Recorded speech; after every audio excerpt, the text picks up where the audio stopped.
voy a presentar al escritor, porque ahora viene en su función y en su faz de escritor, pero es el escritor, docente y psicólogo Eduardo González, que es el último El Barco de Vapor, es el último premio El Barco de Vapor de Editorial SM, con su novela juvenil. Yo diría que es para todos, como siempre. Claro. La buena literatura es para todos, que se llama Por el Camino del Cóndor. También, como ustedes saben, en estos días, bueno, pasó algo bastante inusual, el desprendimiento de un glaciar enorme. Y está entre los 4 o 5 más grandes de los que se han desprendido en la historia del mundo, sí. Muy interesante ver todo lo que pasó en las redes sociales, cuando hablamos tantas veces de la información, de la desinformación, de las fake news, desde lo tremendo, desde lo que va a pasar, desde que va a subir al nivel del mar. Bueno, nosotros hablamos con la fuente, por supuesto, hablamos con el glaciólogo, con el tipo que estuvo hace poco sobrevolando la fractura, que está ahora yendo de viaje nuevamente, que es el ingeniero glaciólogo Sebastián Marinsek, es jefe del Departamento de Glaciología del Instituto Antártico Argentino, y van a escuchar el audio. Él ahora en este momento está de viaje, está volando. Vamos a también comunicarlo con @antárticoec, que es justamente el Twitter de ellos, para ver un poco qué nos dice y la tranquilidad, ¿no? Nos lleva bastante tranquilidad para entender un poco estos fenómenos y no salir corriendo y desesperados a pensar, bueno, esto es cambio climático, nos va a pasar mañana. Bueno, van a pasar cosas y están pasando cosas, pero es importante entender qué está pasando desde la ciencia y llamar a las fuentes, que es exactamente lo que hicimos. Y también hoy vamos a tener a Consuelo Bilbao hablando de economía circular y algunas otras cositas más. Así que le pedimos a Javier Morillas, a quien saludamos, nuestro operador técnico, un separador, y arrancamos ya con este programa que se llama Noticias Positivas.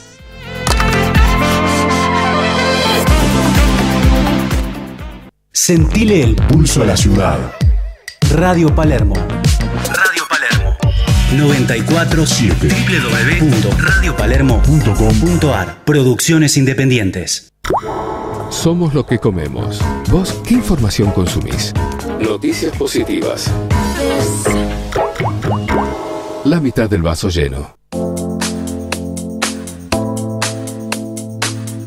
La mitad del vaso lleno, nos encanta. Sí, ahí sí. Estábamos hablando de glaciares y de cubitos. Siempre como es que es increíble. Yo tengo que decir, los textos de las cortinas y los separadores tienen por lo menos 10 años. Sí, es cierto, sí. Es muy interesante la vigencia, ¿no? Obviamente, y hay que decirlo, le vamos cambiando la musiquita, los adaptamos, pero lo que escribimos en todos nuestros separadores sobre cambio climático, sobre ver las formas de ver la vida, sobre el optimismo, todo esto ya lleva una década. Así que bueno, vamos directo al programa. Presentemos, tiene un libro entre sus manos. Exactamente. Y una sonrisa, como y siempre. Ahora sí, lo presentamos formalmente a Eduardo González. Eduardo, bienvenido a Noticias Positivas. Muchas gracias por la invitación. Este libro que dice Andrea, que tengo en mis manos, es su último libro publicado. El último libro publicado, sí. Tiene el premio El Barco de Vapor, que es uno de los premios más importantes de literatura infantil y juvenil de habla hispana, sí. De la editorial SM, con ilustraciones de Irene Singer, sí, que es muy buenas ilustraciones. Buenísima, Irene. Por el Camino del Cóndor se llama, y justamente es una obra que une dos partes importantísimas de la Argentina, que es el norte, bien al norte, sí. Jujuy, y la ciudad, la megalópolis que es Buenos Aires. Y voy a leer este pequeño fragmento porque me parece que está muy bien resumido en la contratapa. No siempre las contratapas nos dan satisfacciones, ¿verdad, Eduardo? A los escritores. Yo lo digo, digamos, porque por haber estado mucho tiempo en contacto con la literatura. Pero esta me parece que está muy bien y dice así: Abel es el protagonista, es este chico. Abel viene de un lugar de vientos y montañas, de río angosto y sol generoso. Y escribe, esto es un detalle fundamental en este libro, escribe con lápiz en un cuaderno de tapas anaranjadas, escribe para no olvidar, mientras se impone el mundo de la ciudad que con su vorágine lo invita a crecer y a enfrentar situaciones conflictivas. Mientras tanto, la añoranza de su pueblo lo llama. Y yo diría que este libro que he leído y que he subrayado, es un libro donde el silencio y las voces y la música están todo el tiempo como contraponiéndose. Pero al final se unen, ¿no es cierto, Eduardo? Es Porque verdad. tiene, y esto es muy importante, Andrea, tiene partes muy autobiográficas, que están trabajadas desde hace mucho tiempo, ¿no es Mucho cierto? tiempo, sí, sí, sí, sí. No, en realidad lo que estas dos ámbitos geográficos y culturales también, pero también me interesaba marcar la diferencia entre lo que es la literatura escrita y la tradición oral. Ahí Por está. eso aparecen también las coplas.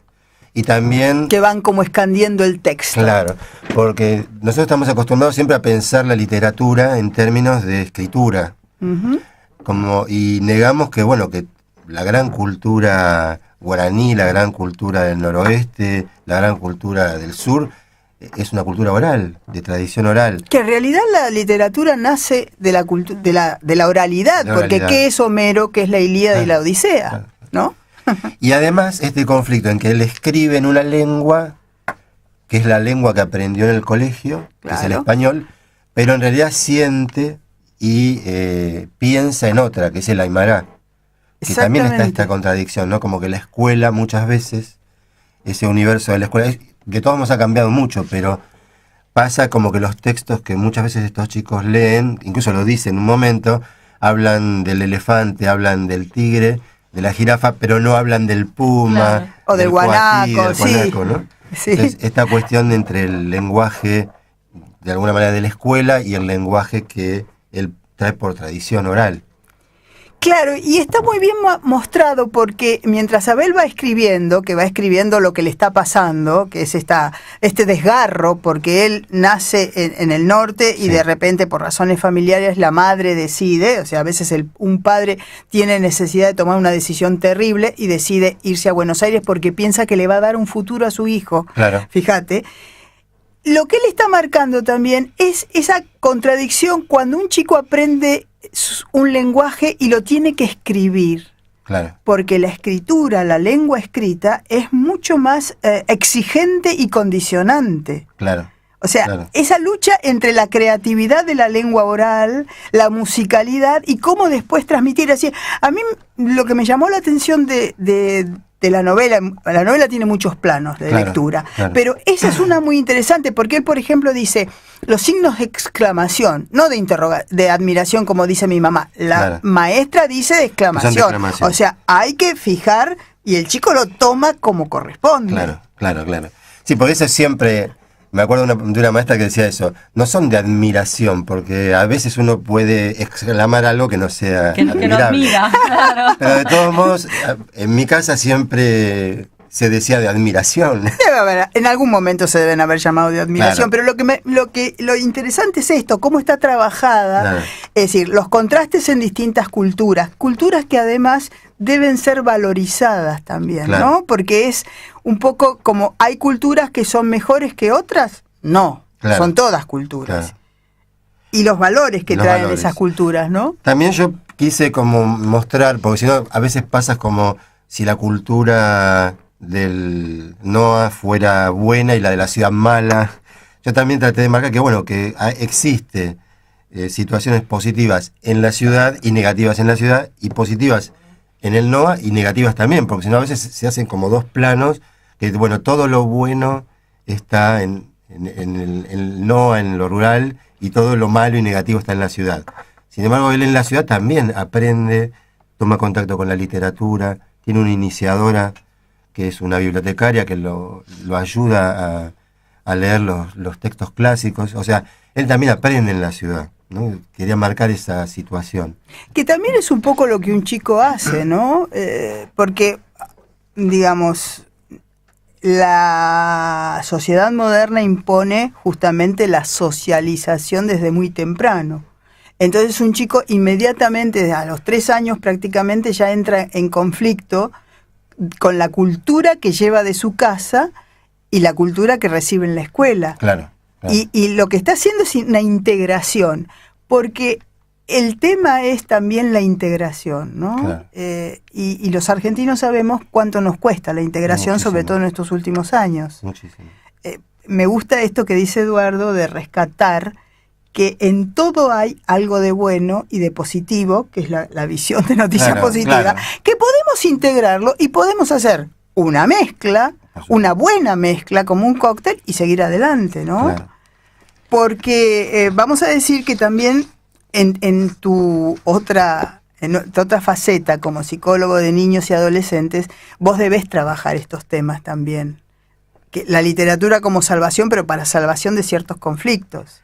No, o sea, en realidad la literatura, la creatividad, muchas veces en los adolescentes también se presenta la idea de la música, o la idea del teatro, o la idea del cine, como una situación, un psicoanalista que se llamaba Winnicott, él hablaba de espacios transicionales, y decía que el arte, en realidad, era heredero del juego. Claro.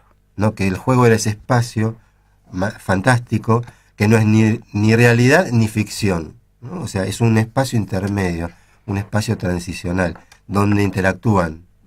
Porque en realidad el niño que está jugando, para esa ficción es real. Y eso es lo que tiene el arte, ¿no? Porque en realidad sabemos que es una ficción, nos metemos en la ficción, pero la vivimos como realidad.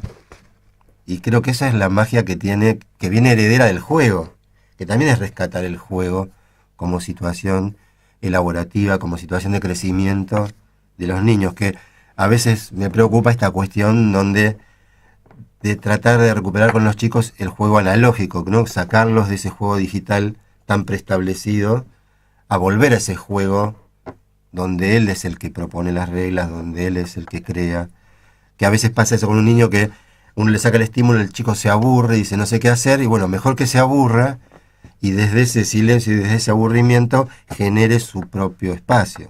A mí me pasó ahora en este viaje en Ginebra ver muchos abuelos, también en un momento de vacaciones, ¿no? Quizá Claro. por eso, pero la realidad es que vi muchos abuelos con chicos chiquitos y vi mucho libro en cochecitos, cosa que me llamó la atención, que no es algo que ves en los Estados Unidos. En cualquier lado de Estados Unidos vos ves bebitos con iPads y telefonitos, ¿no? Con tabletas. Y me llamó la atención ver la cantidad de libros y libritos, y también pensé que tenía que ver mucho con eso de la generación de los abuelos haciéndose cargo de los chicos. No sé cómo lo ves. Sí, yo creo que sí, que hay una vuelta al libro de papel también, ¿no? Incluso en los adolescentes, que hablan mal de los adolescentes y son grandes lectores. Son grandes lectores. Sí. Grandes Hay lectores. que rescatarlos los porque booktubers, realmente... o sea, la vez pasada estaba en la feria, estaba firmando y se formó una conversación y una de las chicas decía que los papás le decían que por favor no leyera tan rápido porque era muy caro. Ay, qué bien. Claro. Porque aparte ella quería el libro, no quería un PDF y leerlo en la pantalla. Ella quería el libro y comprarse ese libro. Y de hecho viene a la feria mucha gente que escribe para jóvenes y son colas. A mí, una experiencia que tuve en una de las ferias del libro infantil y juvenil, me llamó la atención que había tantos adolescentes entre 16 y 19, 20 años, Claro. que iban solos. Sí, sí, Nadie los llevaba, iban solos y estaban muy divertidos, Sí, sí, digamos, sí. muy disfrutadores, Sí, sí, sí. ¿no? Y yo me sentí tan feliz porque dije, claro, los chicos estás acostumbrada porque los padres los llevan, pero estos iban solos, iban divirtiéndose, pasaban de stand en stand, y un poco es lo que le pasa a Abel, ¿no es cierto? Me gusta cuando él, uno de los primeros libros, que es Julio Verne, por supuesto, que Julio Verne me causa mucha gracia porque la otra vez en Twitter había toda una discusión porque Borges dijo que era un escritor, no sé si dijo ramplón, ya sabemos que Borges decía eso, también decía del pobre Solá, que no sé qué era, que un escritor mediocre, o sea, creo que el único que se salvó con Borges fue Shakespeare, ¿no? Hasta por ahí nomás, pero bueno, pero quiero decir, cuando Abel está a punto de terminar el libro, esa sensación terrible de que no se acabe, al mismo tiempo querés saber cómo termina, y al mismo tiempo no querés. A mí me ha pasado eso con libros, que no querés que se termine. Claro. Pero o sea, eso querés y no querés. No querés porque se te terminó. Y lo interesante, por eso yo entiendo ahora a los chicos esta posibilidad que tienen gracias a las redes sociales, y vos lo experimentás, Eduardo, como todos los escritores que se dirigen a este tipo de público, que los chicos piden, ¿por qué no haces una continuación? Sí, sí. No quieren No apartarse quieren, de ese personaje que aman, Sí, ¿no? sí. Y yo quería rescatar a los booktubers porque realmente además son críticos, no negocian. O Claro. sea, si les gusta lo comentan el libro, no les gusta, no lo comentan o hacen críticas demoledoras. Entonces realmente, y tienen mucho, digamos, mucho asidero sobre otros chicos que los siguen y siguen sus Contanos un poco más recomendaciones. sobre los booktubers, tu Y relación además con ellos. tu cómo experiencia es, como claro. escritor, digamos, ¿cómo recibís vos esas devoluciones? Digamos, la experiencia que he tenido así con booktubers es que son muy críticos, ¿no? O sea, son sumamente críticos. Después se cuidan, ellos dicen de no espolear, o sea, de no adelantarse, Entonces, claro. hacen todo un cuidado, hacen una puesta en escena, muestran el libro, cuentan dónde lo compraron. Realmente es un trabajo. Nosotros también vamos a mostrar el libro. A ver, ¿sí? ¿Se ve? ¿Se ve bien? ¿Eh? Ahí se ve está, perfecto. Ahí estamos, está mostrándolo en la perfecto, ¿eh? cámara. Vamos a hacer como los Como los booktubers, exactamente. Recuerdo que es por el camino del cóndor, que estamos hablando con Eduardo González, con mi amigo Eduardo González además, que es premio El barco de vapor de la editorial SM. Y hay ya estamos casi terminando el bloque y la entrevista, pero me gustaría justamente que hables de un tema que vos manejás muy bien, porque vos has escrito también literatura juvenil policial. Policial. Sí, porque vos tenés, bueno, has escrito con Osvaldo Gutiérrez Aguirre. 2 libros. Osvaldo Aguirre. Perdón, Osvaldo Aguirre. Aguirre. Yo me lo confundo con otro. Claro. Osvaldo Aguirre y Eduardo González son autores de... Graffiti Ninja y La Plaza de los Chicos Rubios. Sí, y a mí me gusta mucho la novela policial juvenil. Es distinta, la argentina es distinta de por ejemplo, la norteamericana, que es la que yo más he leído. Sí. Me gusta porque tiene como un anclaje en la realidad, Claro. del país y de los conflictos que hay en el país, ¿no es cierto, Eduardo? En realidad, digamos, la idea yo la tomé un poco, el iniciador es Paco Taibo, que él habla del neopolicial hispanoamericano, que es un neopolicial que toma, podemos ser representantes de ese neopolicial hispanoamericano. Estaría también Vázquez Montalbán, Claro. en España, que toman, digamos, elementos muy de la realidad, o sea, es la realidad la que se impone, la que genera el conflicto, y de alguna manera no es que existe el detective. El personaje o el protagonista termina siendo Soriano, también entra dentro de esto.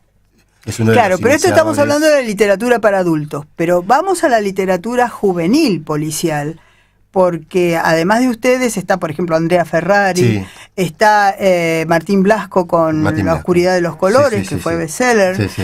Digo, los problemas son como que están dentro de conflictos del país. Claro, sí. Porque, por ejemplo, la literatura policial juvenil norteamericana siempre está más centrada en los conflictos de los adolescentes y su adaptación a la sociedad. Sí. En cambio, acá son adolescentes que están muy condicionados por lo que está pasando en la sociedad argentina. Claro. Y sí, generalmente, bueno, yo estos 3 ejemplos, por ejemplo, son periodistas. Claro, son periodistas. Son claro. periodistas, Sí. Andrea. Y son en todos estos casos que acabamos de nombrar, las novelas de Sí. ustedes y las de Martín y las de Andrea, son periodistas. Claro. ¿No? Sí, Parece sí. que y periodistas realmente jóvenes también, Jóvenes. claro, para que los chicos se puedan identificar, por ejemplo, en distintas épocas, porque la de Martín, por ejemplo, es en Claro. 1910, en la época del centenario, Sí. pero todos están inmersos en una sociedad muy condicionante. La última, por ejemplo, La Plaza de los Chicos Rubios, ya también empieza a mostrar este conflicto entre distintas culturas. Claro, que en realidad es un problema, digamos, yo vivo en Once. Claro. Entonces, el vivir en Once, uno conoce, es muy intrincado, es muy complejo. Yo siempre digo que, por ejemplo, tenés un negocio de comida árabe al lado de la AMIA, Claro. por ejemplo. Claro. Entonces, es esa cuestión conflictiva y rara, donde entonces hay sectores que son sectores coreanos, sectores hindúes, y después está lo que se llama un poco el lugar picante, que es el lugar de la tranza de droga, que es esa transición del 11 al Abasto, Claro. al costado de la plaza, por donde está el Conex, toda esa zona, Claro. que es la zona más picante de la capital, y donde ahí coexisten peruanos, bolivianos, colombianos, O sea, América Latina, está ahí, pero con Asia, claro. con Asia también, ¿no? Porque sería de hindúes, árabes, coreanos, Claro, judíos religiosos. judíos religiosos. Claro. Entonces, de alguna manera, cuando surge la idea de la Plaza de los Chicos Rubios, era esta idea de un grupo de peruanos con toda la conflictiva que tenían, en realidad, Para demostrar algún que no momento- son delincuentes, Claro, además, porque este es claro. uno de los temas asociados, y esto es hablábamos fuera de micrófono con Eduardo sobre la literatura como salvación. Sí, Y me parece que la posibilidad de mostrar, así como por el Camino del Cóndor, este choque de culturas Sí. de un chico que pasa del norte a vivir justo en la ciudad, en la capital, y lo mismo lo que pasa en la Plaza de los Chicos Rubios, es culturas de América Sí, Latina, sí. que es mostrar y tratar de integrar. Vuelvo a la palabra porque me parece integrar porque por el conocimiento y por la comprensión del otro, del que es distinto. claro. Pero además hay una cuestión que pasa y lo ves, no creo que solo en Once, digamos, en general, yo digo que es ser sospechoso por portación de cara, ¿no? Donde incluso en una época en el McDonald's de Once había un cartel que decía prohibido la entrada de peruanos.